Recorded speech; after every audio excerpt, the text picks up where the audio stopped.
মুক্তিযোদ্ধা বিডিআর হত্যার শহীদ পরিবারের সদস্য ও জুলাই গণ অভ্যুত্থানে আহত যোদ্ধাদের সম্মানে ইফতার ও নৈশ ভোজের আয়োজন করেছে সেনাবাহিনী। সন্ধ্যায় ঢাকা সেনানিবাসে এই আয়োজন সম্পন্ন হয়।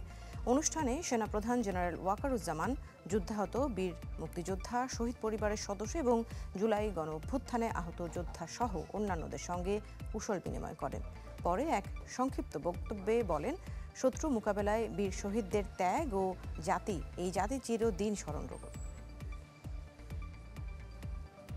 আপনারা আমাদের দেশের শ্রেষ্ঠ সন্তান, আপনারা আমাদের গর্ব, আমাদের অহংকার।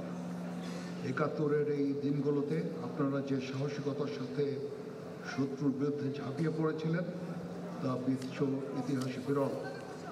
আপনারা দেখিয়েছেন আদর্শের পথে অবিচল থেকে কিভাবে কঠিন শত্রু মোকাবেলা করে বিজয় ছিনিয়ে আনা যায়।